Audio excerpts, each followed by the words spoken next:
Welcome to another episode of Fabitgarage.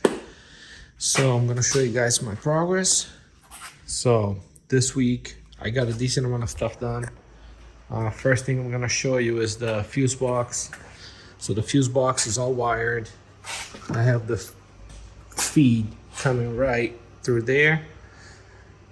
And that's ignition. When you turn key on, that red wire gets powers the fuse box. Everything on this fuse box is powered after I turn the key on. When I turn the key off, everything that's connected shuts off.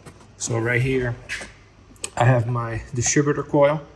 I have fan 1, fan 2, which is my 2 radiator fans, my alternator, my fuel pump, relay, and this is a switch panel.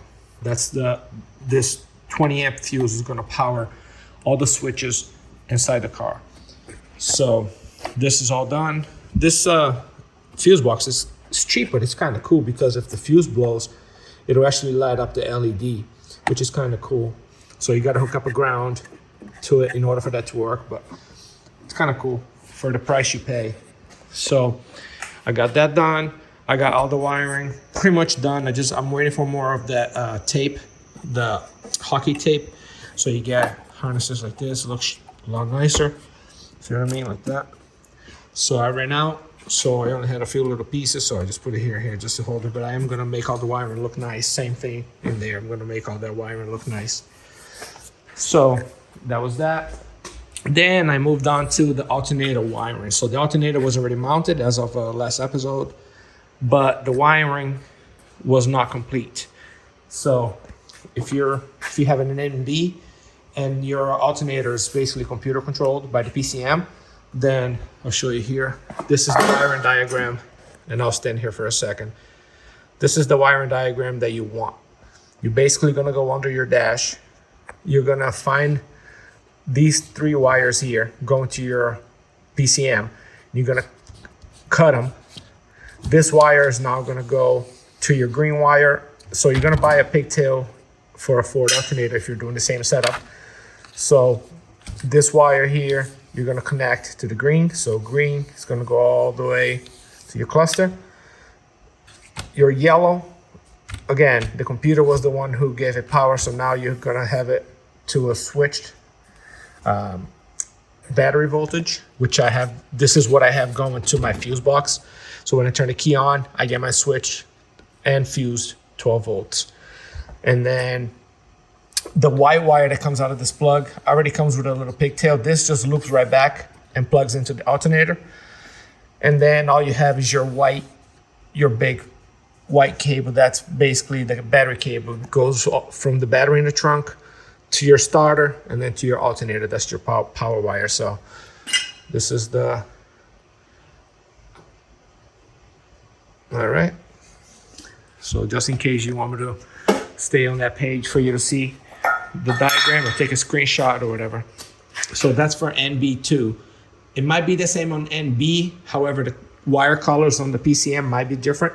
So just make sure you do your homework and make sure it is the same wire colors. That is for 2004 NB.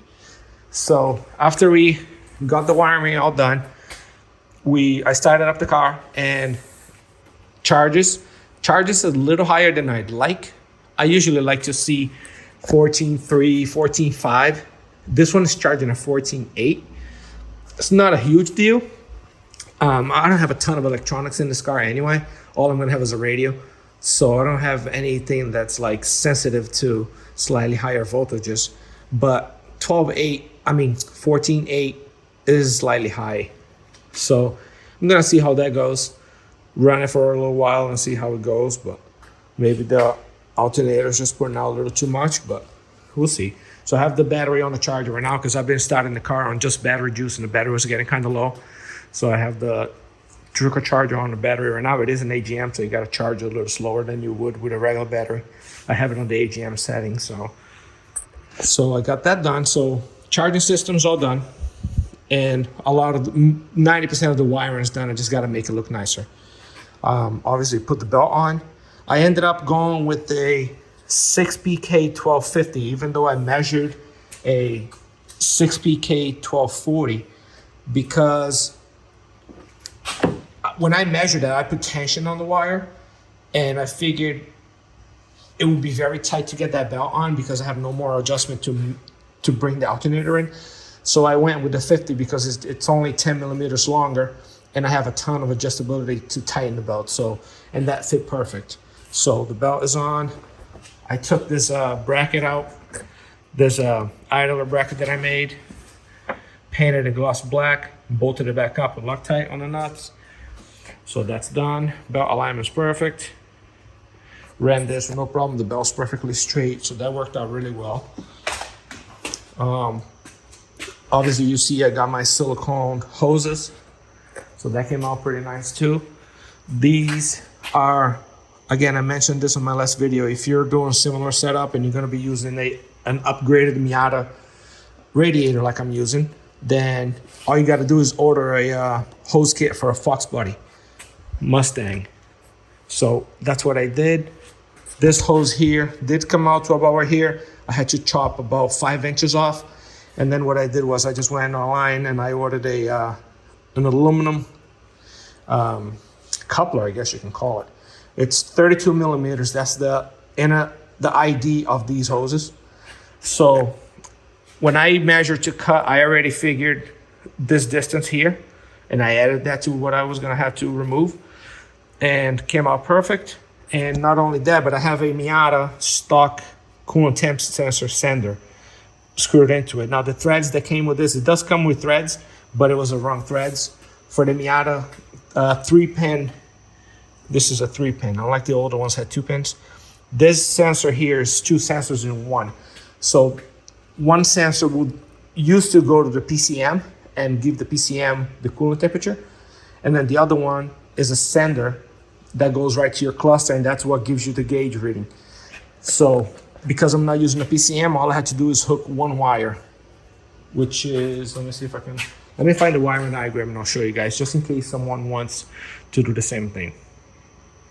All right, so as you can see, I have all my diagrams here of all my wiring. So for that sensor there, because it's a 3-pin, if you look here, A and B, it's an engine coolant temperature sensor, and C to ground is the sender for the gauge. So what this means is you get one wire coming on C, one wire on A, one wire on B, and C gets its ground from the actual sensor itself being threaded onto ground in the engine. So, and I'm gonna show you what I had to do for the ground. I'm gonna actually show you guys a picture right now. So if you see this picture, this is pretty much what I had to do. So this little adapter, 32 millimeter adapter, actually has already a screw for a ground. So because this is just floating, obviously it's not gonna be grounded. So it comes with a little screw. You're gonna have to run a ground wire from this screw to something metal on your engine. And that's gonna ground this whole adapter. Now when you screw in your Miata sensor, which you're gonna have to rethread with a tap, the tap size is 12 by 1.5. That's the thread size for an NB at least. You're gonna have to retap the threads. You're gonna have to screw in your Miata sensor. And then when the threads from the sensor contact the threads in the aluminum adapter, it's gonna get its ground.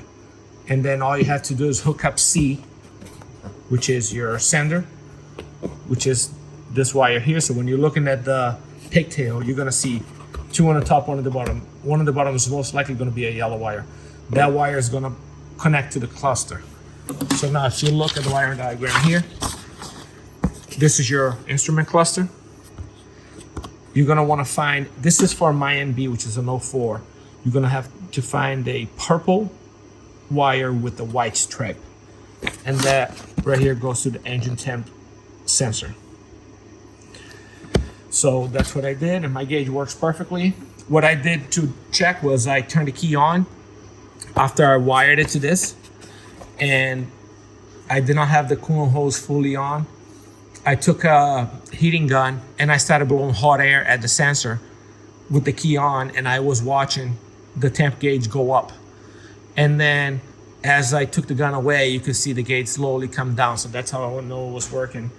And then I obviously just ran the car and bled the whole cooling system. So Fans came on as they should, and the temperature stayed right in the middle for about 20-25 minutes of idling. So there's a lot of wiring. If you guys have any questions, if you're doing the same project as me, just send me a message and I'll help you all with the wiring. There's way too many wiring diagrams here that I have printed out. I'm gonna save, so. But this is the basic. So one wire to your cluster, you have a working gauge. You do have to either reuse or buy a new Miata coolant temp sensor. So that came out pretty cool.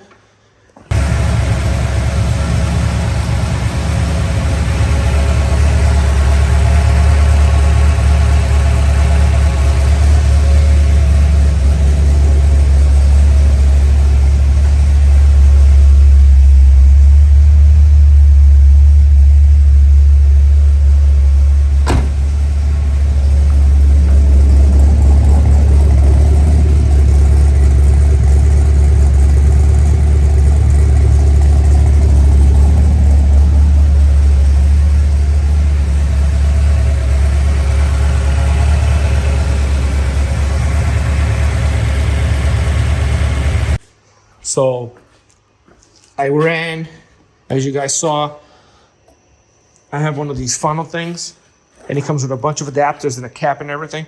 You get all kinds of collar adapters, and then you have different caps. So you mount it on your radiator, and it's pretty much higher than anything in the cooling system. And this will hold like half a gallon of coolant. So you fill it up halfway and you just let the engine idle away, and you can see all the air bubbles come up because the coolant's higher than anything in the system. All the air comes out. Once your thermostat opens and the fluid level drops, and that it'll drop. Sometimes it'll drop a lot. You're gonna have to add some. Sometimes it'll drop and stay low, like mine did.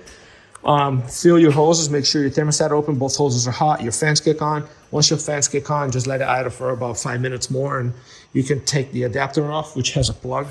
You plug it and then you remove it so you don't make a mess. And then, let me focus. And then just put your cap on, and the cooling system should be air free. So cooling system is bled, reservoir is full, alternator's charging, belts on. So technically this is a running and driving car as of now. I can actually take it down the street and see how it feels. I do have to finish making the wires look nice, but for the most part, everything is functioning. So, and everything sounds okay. So on the radiator hose, again, this is a Fox body radiator hose kit. On the lower radiator hose, I did have to extend it. So this is pretty much the shape that it was, but this didn't really reach it. It was going to be a very tough angle. So I found some aluminum pipe. This was actually a very thick railing, aluminum railing for a boat. And I have about an 8-foot length pipe of this stuff here.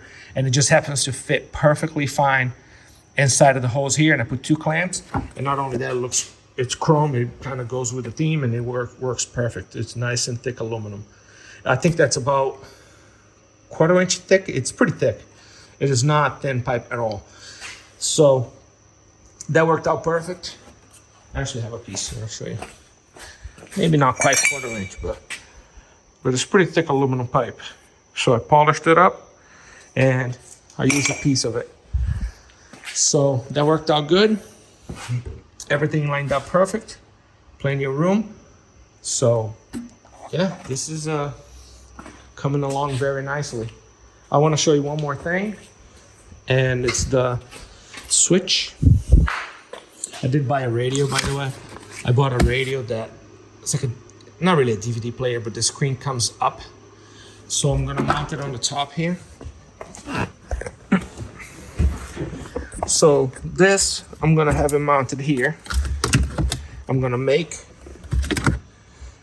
a bracket so I can bolt to the bracket. I'm gonna weld nuts to it so I can take out 4 bolts and this whole thing comes out if I have to replace a switch or something.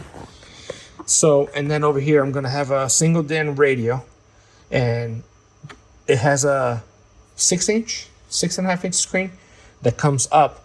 And then over here, I'll have my Apple CarPlay and stuff. It was a cheap Amazon purchase, but I figured it would be kind of cool to have some kind of a screen here and make this look a little nicer. I know it's a race car, but we're gonna make it it's also going to be a daily. So if I can have at least Apple CarPlay, so if I'm going somewhere far to cruise on a car, it'd be cool to have Waze, the GPS on the screen and stuff. You know what I mean?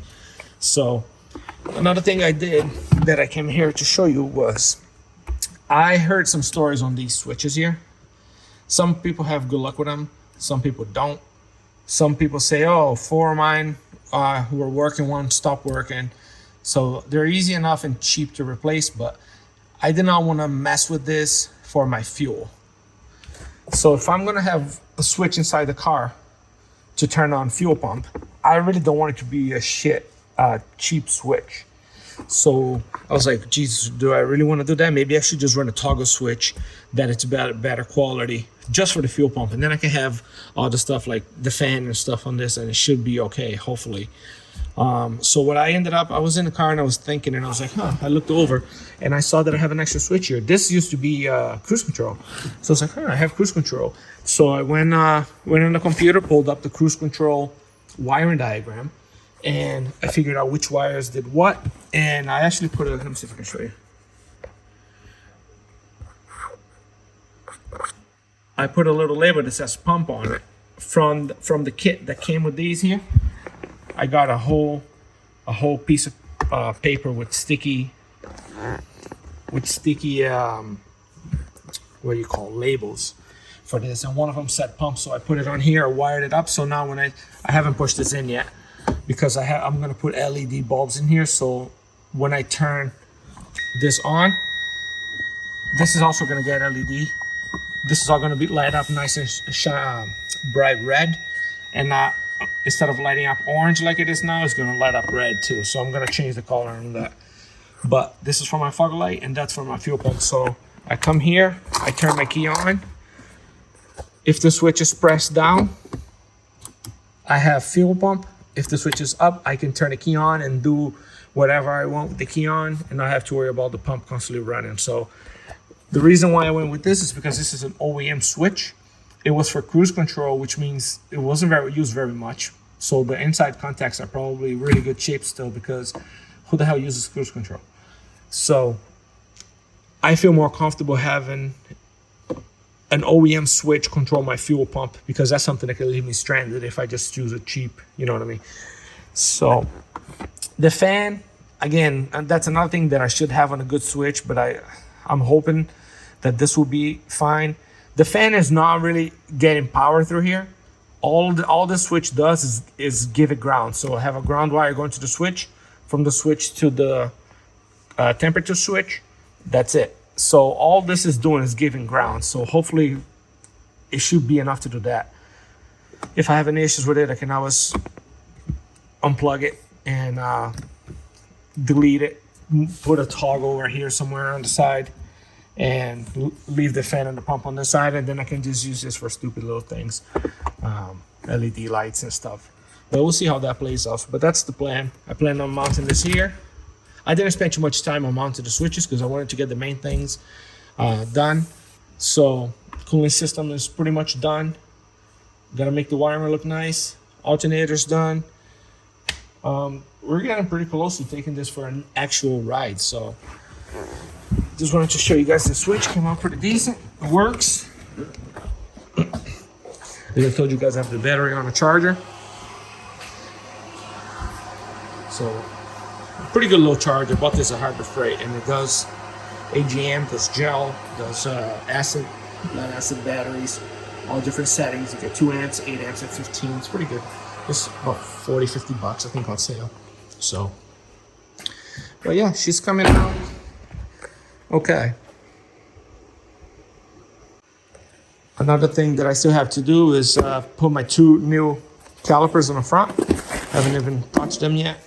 And then I bought some charcoal pellets, and that's gonna go inside this oil catch can that came off my Genesis coupe, which you guys will most likely see in the future.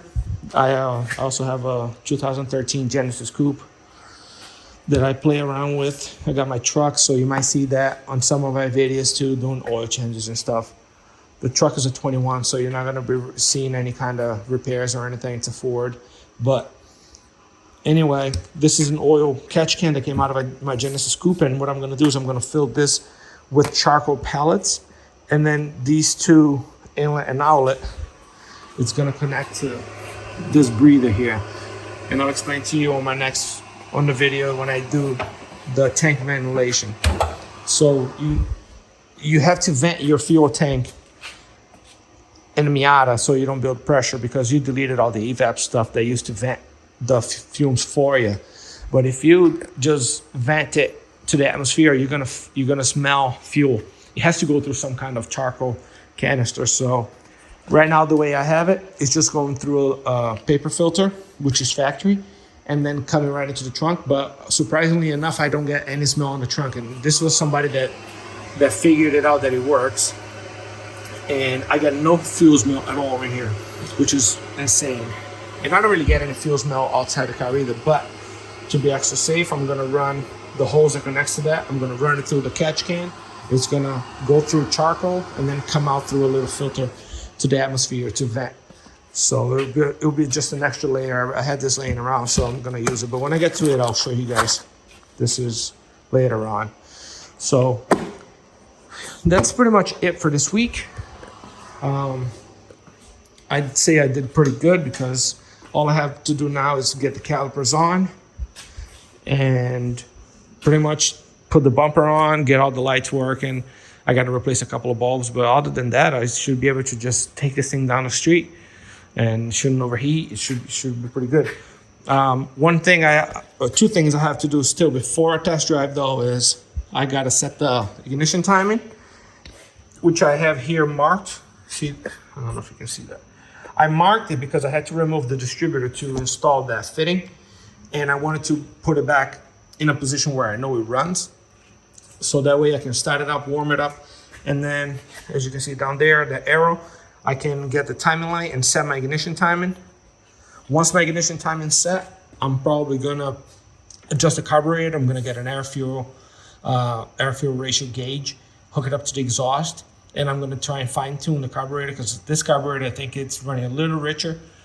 When you stand behind the car, like burns your eyes. It's like so rich. So I'm gonna play around with that. Once the timing set, carburetor is adjusted, this thing is pretty much just got to button up bumpers and get some tires, I'm hoping to get some different wheels, some wider wheels on the back, but this thing will be a running and driving car, and I can just go and get it registered. It's already under my name, so all I have to do is renew the registration, so it should be pretty easy.